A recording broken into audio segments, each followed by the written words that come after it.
दोस्तों, मुझे हमेशा अपने सास और मेरे ससुर का लंबा प्रोग्राम देखने का बहुत शौक था। जब भी मैं रात को जागती, तो मेरे ससुर के कमरे से बस एक ही आवाज सुनाई देती थी। मेरे ससुर कहते बस थोड़ी देर और बस थोड़ी देर सब्र कर लो।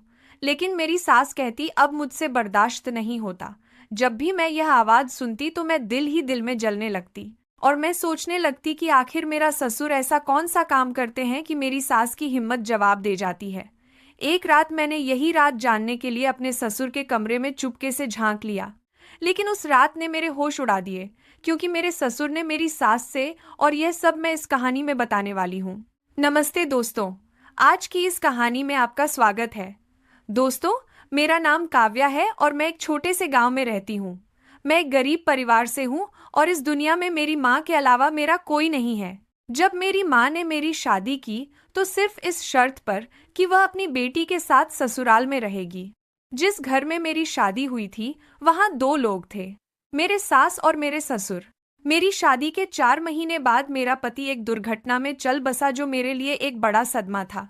मैं और मेरी माँ ससुराल में ही रहने लगे, क्योंकि हमारा घर बेच दिया था। इसके अलावा मेरी माँ का दूसरा कोई सहारा नहीं था। मेरे पति के निधन के बाद ससुराल के हालात एकदम बदल गए थे। मेरे ससुर की शादीशुदा जिंदगी पूरी तरह से अजीब हो गई थी। मेरे पति के निधन से करीब 2 महीना पहले ही मेरे ससुर ने तीसरी शादी की थी। अब जब मैं अपनी शादीशुदा जिंदगी के बाद ससुराल में आई तो मुझे यह देखकर हैरानी हुई कि हर सुबह मेरी नई नवेली सास कहीं ना कहीं बैठकर रो रही होती थी। उसकी हालत बहुत अजीब होती थी। कभी मैंने सास को बुरी तरह से लंगड़ाते हुए देखा तो कभी वह पेट पर हाथ रखे फूट फूट कर रो रही होती थी। लेकिन जब मैंने पूछा तो वह हमेशा चुप हो जाती और शर्म से अपना मुंह फेर लेती। उनके इस व्यवहार से मुझे भी असहजता महसूस होती और मैं और सवाल नहीं कर पाती। लेकिन एक दिन जब मैंने सास को नाश्ते के समय किचन में रोते हुए देखा तो मुझसे रहा नहीं गया और मैंने अपनी सास से पूछा कि आखिर क्या हुआ है। मेरी बात सुनकर वह कहने लगी, तुम भी तो शादीशुदा हो, तुम भी इस दर्द से गुजर चुकी हो, तुम्हें भी पता होगा कि मुझ पर हर रात क्या गुजरती है। जबकि पति इस उम्र में भी 5 मर्दों जैसी ताकत रखते हैं, तो बीवियों का हाल ऐसा ही होता है। मेरी सास की बातें सुनकर मैं बहुत शर्मिंदा हो गई थी। लेकिन मेरे साथ तो ऐसा कुछ नहीं हुआ था। हालांकि मैंने अपने पति के साथ शुरुआती दिनों में ऐसे दिन बिताए थे और मुझे इस तरह की तकलीफ का कुछ अंदाजा था। लेकिन मैं हैरान थी कि मेरा 50 साल का ससुर ऐसा क्या करता है जिसकी वजह से सास इतनी परेशान है। इस उम्र में तो इंसान की हड्डियों में इतनी ताकत नहीं होती। ससुर भी तो कमजोर हालत में था। इस दिन के बाद से मैंने सास से कोई सवाल नहीं पूछा। 15 दिनों तक मैं खामोशी से उनकी हालत देखती रही और दिल ही दिल में अपने ससुर की ताकत पर हैरान होती रही। मेरी शादी को ज्यादा समय नहीं हुआ था और मेरा पति हफ्ते में 2 बार भी मेरे करीब आता था। लेकिन उसके बाद वह बहुत थकान का महसूस करता था। हालांकि मेरा पति 20 साल का जवान लड़का था, जबकि ससुर तो रोज रोज ही सास को परेशान करता था। हर सुबह सास भीगे बालों और लाल चेहरे के साथ कमरे से निकलती और मुश्किल से घर के कामों को निपटाती। मैं और मेरी माँ हर रोज सास को तकलीफ में देखते थे, लेकिन हम कुछ नहीं कर सकते थे। कभी कभी तो मुझे लगता कि सास झूठ बोलती है। ससुर इतनी उम्र में रोज रोज यह सब कैसे कर सकते हैं। फिर एक रात जब मुझे नींद नहीं आई और मैं अपने कमरे से बाहर निकली तो बिना किसी इरादे के मैं ससुर के कमरे के दरवाजे तक पहुंच गई। जैसे ही मैंने दरवाजे से कान लगाया तो अंदर से आवाजें सुनकर मैं शर्म से पानी पानी हो गई। सास गुस्से में ससुर से कह रही थी, तुमने मेरा जीना मुश्किल कर दिया है, कुछ तो शर्म करो। मुझे तो लगा था कि यह सिर्फ कुछ दिनों की बात होगी, लेकिन तुम्हारा जिद खत्म नहीं हो रहा। अब मेरी बस हो गई है, मैं इससे ज्यादा बर्दाश्त नहीं कर सकती, मुझे छोड़ दो। जबकि ससुर कह रहे थे, अभी तो वक्त ही कितना हुआ है और तुम ऐसी बातें कर रही हो। मैंने उन्हें चुपचाप सुना। फिर कुछ देर की खामोशी के बाद सास की सिसकियों की आवाज सुनाई दी। मुझे समझ में आ गया कि अंदर क्या हो रहा होगा। बेशर्म के मारे मैं वापस पलट गई और मुझे यकीन हो गया कि सास ठीक ही कहती थी कि इस उम्र में भी ससुर का स्वास्थ्य अच्छा था। उस दिन के बाद से मैं सास की तरफ से अपनी आंखें बंद कर लेती थी, क्योंकि यह मियाँ बीवी का निजी मामला था। लेकिन एक दिन सुबह मेरी सास रोते हुए अपने कमरे से निकली और उनके साथ एक सामान का बैग था। उसने मेरी माँ की तरफ एक नजर डाली और बोली, बस मैं इस आदमी के साथ और नहीं रह सकती। इसने तो मेरी जान ही निकाल कर रख दी है। मैं अब यहाँ से जा रही हूँ। मेरी माँ ने उसे रोकने की कोशिश की, लेकिन वह नहीं मानी। मैंने भी उन्हें समझाने की कोशिश की, लेकिन वह अपना फैसला ले चुकी थी और अपना सामान लेकर ससुराल छोड़ गई। मेरी सास को गए हुए एक दिन भी नहीं गुजरे थे कि मेरे ससुर ने घर में शोर मचा दिया कि सरोज चली गई है तो क्या हुआ, मेरे लिए किसी नई दुल्हन को ले आओ, मैं अकेला नहीं रह सकता। मम्मी ने सिर पकड़ लिया और ससुर से कहा कि जब तक तुम्हारी हरकतें नहीं सुधरती मैं तुम्हारी शादी नहीं करवाऊंगी। वैसे भी सरोज अब भी तुम्हारी पत्नी है, उन्हें ही मनाकर वापस ले आओ। ससुर हाथ जोड़कर कहने लगे, सरोज तो बहुत नखरे वाली है, हाथ लगाते ही उसे नखरे आ जाते हैं। ससुर की फरमाइश सुनकर मेरा मुंह खुला का खुला रह गया था। मेरी माँ चुपचाप कमरे में चली गई थी और मैंने शर्म से अपना सिर झुका लिया था। मेरे ससुर तो 20 से 22 साल के लड़के की तरह फरमाइशी लिस्ट सुना रहे थे, जबकि खुद 50 साल के थे और उनके बाल पूरी तरह से सफेद हो चुके थे। मम्मी ने ससुर की बातों को नजरअंदाज कर दिया था, लेकिन ससुर की जिद वहीं की वहीं थी। न वह खाना खा रहे थे, न किसी से बात कर रहे थे। उन्हें सिर्फ शादी करनी थी। ससुर ने खुद को कमरे तक में बंद कर लिया था। मम्मी चिढ़ते हुए गुस्से में कहने लगी, इतने बुढ़ापे में भी उनका अकेलापन खत्म नहीं होता। कितने लोग बीवी के मरने के बाद तन्हा रहते हैं, लेकिन इसे तो बस बीवी चाहिए, और वो भी अपनी मनपसंद की। इस उम्र में इसे कौन अपनी बेटी देगा? मैं कहाँ से लड़की तलाश करूं? मम्मी की बात सुनकर मैं सोच में पड़ गई। मैंने मम्मी से कहा, मेरी एक दोस्त मोना तलाकशुदा है, उससे रिश्ते की बात चलाती हूँ। अपनी दोस्त की माँ को फोन मिला दिया, वह राजी हो गई और कुछ दिनों बाद मेरी दोस्त की शादी मेरे ससुर से हो गई। लेकिन कुछ दिन बाद उसने भी वही सब कहना शुरू कर दिया जो पिछली वाली सास कहा करती थी। वह भी ससुर के साथ गुजारा नहीं कर सकती थी और वापस जाने की बात करती थी। मैं हैरत से अपनी दोस्त से पूछने लगी, आखिर तुम ससुर के साथ गुजारा क्यों नहीं कर सकती? वह मेरी तरफ देखकर कहने लगी, इस बूढ़े में कुछ ज्यादा ही जान है। मैंने तो यह सोचकर शादी की थी कि इसमें अब दम नहीं होगा और मेरी जिंदगी आराम से गुजर जाएगी, लेकिन यहाँ आकर पता चला कि यह बड़ा हट्टा कट्टा है। फिर उसने मुझे कुछ ऐसा बताया कि वो खास नुस्खा इस्तेमाल करता है, यह इसका नतीजा था। यह कहकर वह वापस अपने कमरे में चली गई। फिर मुझे समझ आया कि ससुर ऐसा कुछ खाता है जिसकी वजह से उसके अंदर इतनी ताकत है।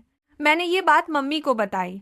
ये सुनकर मम्मी मुझसे बोली कि पता तो करो ससुर कौन से नुस्खे इस्तेमाल करता है, ऐसा ना हो कि इस नुस्खे की वजह से दुल्हन की जान ही ले ले। मैंने मम्मी से कहा, मैं तो उन मामलों से दूर ही ठीक हूँ, पहले ही बेवा होकर यहाँ बैठी हूँ। तुम्हारे खर्चे के साथ साथ अब मेरा खर्चा भी ससुर ही उठाता है, फिर मैं कैसे ससुर के मामलात में दखलंदाजी कर सकती हूँ?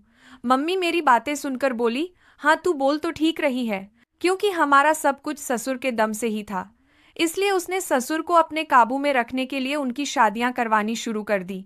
लेकिन कोई भी लड़की ठहरती नहीं थी। उनके जाने के बाद ससुर फिर शादी के लिए जिद करते। अब समझ आ रहा था कि लड़कियां क्यों चली जाती थी। मेरी एक दोस्त भी मुश्किल से 2 महीना ही टिक पाई और फिर एक दिन वह चुपचाप अपना सामान बांधकर ससुर से तलाक ले लेकर चली गई। उसके जाने के बाद ससुर की हालत बहुत खराब हो गई थी। सास के जाने का उन्हें बहुत सदमा था। वे मम्मी से कहते हैं, मैं अब कभी शादी नहीं करूंगा। यह सुनकर मेरी मम्मी को सुकून मिल गया था, लेकिन ससुर ने फिर वही बात की। वह सारी रात घर में इधर उधर चहलकदमी करते और सारा दिन परेशान नजर आते। उन्हें तन्हाई बिल्कुल बर्दाश्त नहीं थी और इस बात का मुझे भी अच्छी तरह अंदाजा था।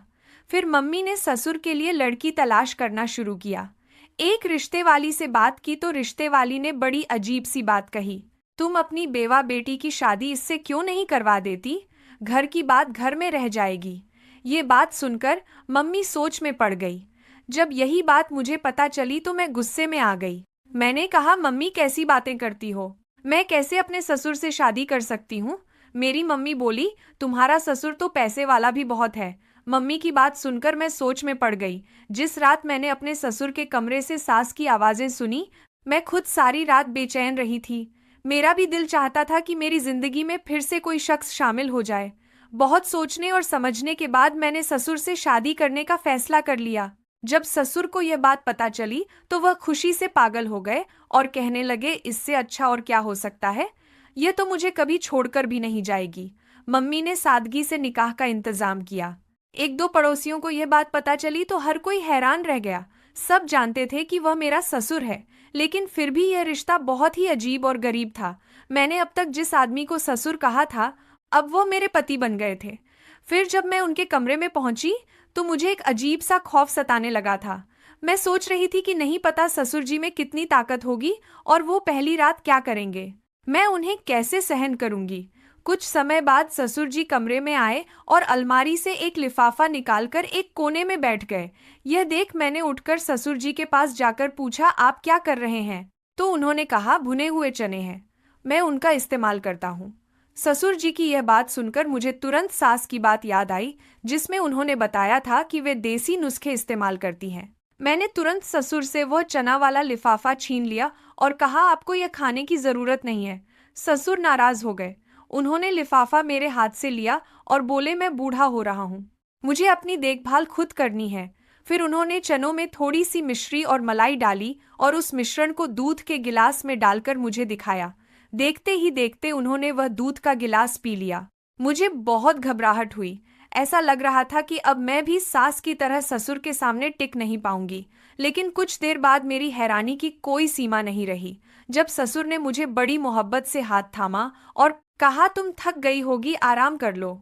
उन्होंने मुझसे किसी भी तरह की जोर जबरदस्ती नहीं की थी, ना ही कोई रिश्ते की उम्मीद जताई थी, बल्कि उन्होंने मेरी थकान का एहसास किया और मुझे आराम करने दिया। कुछ देर बाद मैं गहरी नींद में सो गई। अगली सुबह सब कुछ बहुत खुशगवार था। ससुर ने मुझे एक बड़ी रकम दी और कहा, यह तुम्हारे भविष्य की सुरक्षा के लिए है, इसे अपने अकाउंट में जमा कर लो, ताकि अगर मुझे कुछ हो जाए तो तुम्हें कोई परेशानी ना हो। यह सुनकर मैं थोड़ी परेशान हो गई और कहा, आपका साथ मेरे पास है तो मुझे इन पैसों की कोई जरूरत नहीं है। मेरी बात सुनकर ससुर के चेहरे पर खुशी आ गई, लेकिन फिर भी उन्होंने वह पैसे मेरे अकाउंट में जमा करवा दिए। कुछ और दिन बीते लेकिन मैंने उनमें कोई बुरी आदत नहीं पाई। वह बहुत ही ख्याल रखने वाले थे, शांत मिजाज के थे और हर छोटी जरूरत का ध्यान रखते थे। हमारे बीच एक अच्छा और सच्चा ताल्लुक बन चुका था, लेकिन इसमें भी उन्होंने कभी जोर जबरदस्ती नहीं की, बल्कि हमेशा मेरी मर्जी, मेरे खुशी पूछते थे। मेरे करीब आने से पहले मुझसे इजाजत मांगने पर मैं बहुत हैरान थी, क्योंकि मैंने सोचा था कि शादी करने से पहले ससुर बिल्कुल अलग होंगे। फिर एक दिन जब मैंने उनसे यह सवाल किया तो ससुर ने मुझसे एक ऐसा राज खोला जिससे मेरे होश उड़ गए। वह कहने लगे, मैंने अपनी सारी जिंदगी तुम्हारी माँ के साथ बिताई है। वह हमेशा छोटी छोटी बातों का ख्याल रखती थी, इसलिए मेरे लिए अकेला रहना बहुत मुश्किल था। शादी करने का ख्याल हमेशा मेरे मन में था, लेकिन जब भी कोई लड़की शादी करके आती वह मेरे पैसों पर ध्यान देती। जैसे मैंने तुम्हें तुम्हारे भविष्य के लिए पैसे दिए थे, वैसे ही मैंने अपनी पहली बीवियों को भी शादी के बाद पैसे दिए थे, ताकि उन्हें लगे कि मैं जल्दी नहीं मरने वाला और वह खुद को गैर महफूज महसूस ना करें। लेकिन ऐसा करने के बावजूद कुछ ही दिनों बाद वह बहुत सारे पैसे लेकर मुझसे तलाक ले लेती। वह मुझे इतना परेशान कर देती कि मैं उन्हें छोड़ने पर मजबूर हो जाता। फिर वह खुद ही किसी बहाने से मुझसे अलग हो जाती और मैं फिर कभी उन्हें वापस लेने की कोशिश नहीं करता, क्योंकि ऐसी औरत को क्यों अपने साथ रखता जो पहले पैसों के लिए मुझसे जुड़ी थी। मैं हमेशा यही सोचता था कि एक दिन मुझे कोई नेक और सच्ची बीवी मिलेगी, जो मेरे पैसे के लिए नहीं बल्कि मुझसे सच्चा प्यार करेगी और मेरे साथ जिंदगी बिताएगी। लेकिन ऐसा कभी नहीं हुआ। हर लड़की यही सोचती कि मैं 50 साल का बूढ़ा हूँ और जल्दी मर जाऊंगा, इसीलिए वह मेरे पास पैसे के लिए आती और फिर तलाक लेकर चली जाती। फिर जब तुम मेरी जिंदगी में आई, मैंने देखा कि तुम्हें पैसों का कोई लालच नहीं था। मैंने तुम्हें भी पैसे देकर यही देखने की कोशिश की कि क्या तुम मेरे पैसे के लिए मेरे पास हो, लेकिन जब तुमने पैसे लेने से इनकार किया तो मेरी खुशी का ठिकाना नहीं रहा। मुझे समझ में आ गया कि अब मेरी जिंदगी सुकून से कटेगी। तुम मेरी उम्र से बहुत छोटी हो, लेकिन तुमने साबित कर दिया कि मियाँ बीवी के रिश्ते में उम्र कोई मायने नहीं रखती। ससुर की बातों पर मैं पूरी तरह हैरान हो गई थी। फिर मैंने अपने ससुर से पूछा, आप चने और मिश्री क्यों खाते हैं? मेरी बात सुनकर वे मुस्कुराए और बोले, यह एक ताकतवर नुस्खा है। इससे सिर्फ आंखें ही नहीं बल्कि दिल की सेहत भी मजबूत होती है और मर्दाना ताकत में भी इजाफा होता है। लेकिन मैं इसे अपनी आंखों के लिए इस्तेमाल करता हूँ, क्योंकि समय के साथ मेरी आंखों की रोशनी कमजोर हो रही है और मैं चाहता हूँ कि मेरी आंखें खराब ना हो जाए, इसीलिए मैं रोज इसे इस्तेमाल करता हूँ। ससुर की यह बात सुनकर मेरे चेहरे पर मुस्कान आ गई। वे वाकई बहुत अच्छे इंसान थे, लेकिन इस घर के बाकी लोग उनकी अच्छाई का फायदा उठाते रहे थे। अब मुझे समझ में आ गया था कि जो औरतें इस घर से तलाक लेकर भागी थी, वे ससुर के पैसे लूटकर चली गई थी और मेरी माँ तो ससुर के पैसों के लिए ही घर में रुकी हुई थी। अगर ससुर के पास पैसा ना होता तो क्या मेरी माँ उनके घर में रहती? अब मुझे समझ में आ गया था कि यह दुनिया पैसे के पीछे भागती है और जब पैसा मिल जाता है तो रिश्तों की कोई अहमियत नहीं रहती। लेकिन मेरे ससुर ने मुझे एक पत्नी के तौर पर जो मोहब्बत दी थी, उसे मैं कभी छोड़ने का सोच भी नहीं सकती थी। आज मैं अपने 50 साल के पति के साथ एक खुशहाल जिंदगी बिता रही हूँ और पूरी तरह खुश हूँ। उम्र के फर्क का असर सिर्फ आपके दिमाग पर होता है। अगर इंसान तंदुरुस्त और ताकतवर हो तो वह आसानी से एक दूसरे की तमाम जरूरतों को पूरा कर सकते हैं। लेकिन हमारे समाज में पैसा ही सबसे अहम माना जाता है। अगर पैसे का साथ हो तो रिश्तों की भी कदर होती है। अगर इंसान सादा जिंदगी जीता हो तो वो हमेशा खुद से ही जूझता रहता है। तो दोस्तों, आपको यह कहानी कैसी लगी? कमेंट करके जरूर बताएं। अगर आपको यह कहानी पसंद आई हो तो इसे लाइक करें और अपने दोस्तों के साथ शेयर करें। आगे भी ऐसी ही रोमांचक कहानियों के लिए हमारे चैनल को शालू दिल्ली वाली सब्सक्राइब करें और बेल आइकन दबाना ना भूलें। Thanks for watching.